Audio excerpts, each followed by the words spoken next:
So we have this model that we're using to help you, and our workshops are structured around this model. And the idea is to start with the problem, help you to clearly state what the problem is you're addressing, and then we're actually going to ask you to do a little research on that problem. And the reason we want you to do this is because the more you know about the problem you're solving, then the better you can present and sell that idea. If you think about this, whether you're talking about launching a business based on some sort of educational technology or creating an annual fundraising event that'll support a foundation, you need to sell your idea to people, right? You need to excite people about your idea.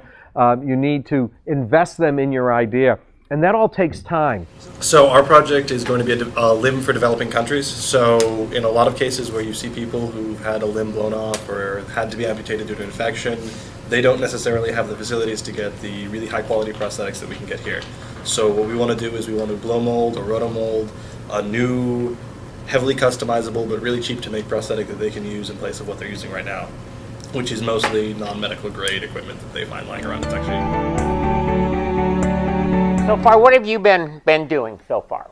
You've defined the problem. You've got a problem statement in one way or another. Who's affected by the problem? You started to look at that. How are they affected?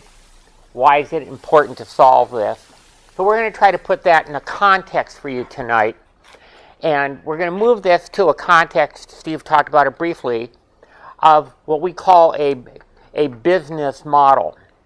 This is meaning that because I'm not a business person, but if I'm a business person and I'm listening to a pitch, am I kind of mentally seeing something like this in my head? Yeah, you're talking about who am I serving, right?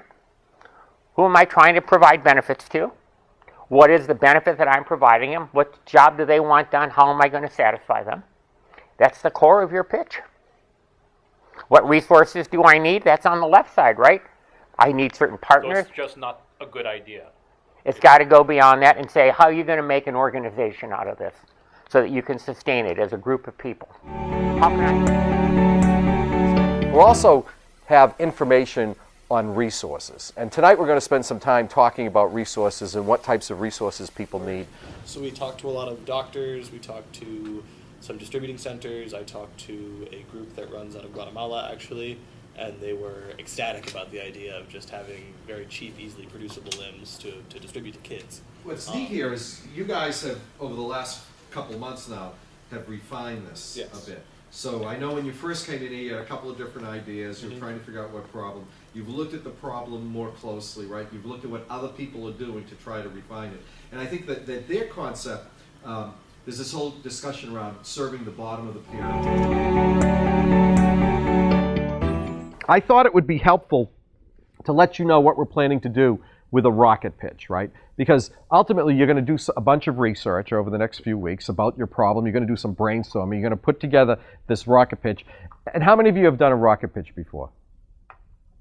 The other thing that makes rocket pitches work are props, right? So if you have a prop, right? So even if it's made out of cardboard or paper mache, or a prop of your device is really valuable in terms of helping people to connect with you.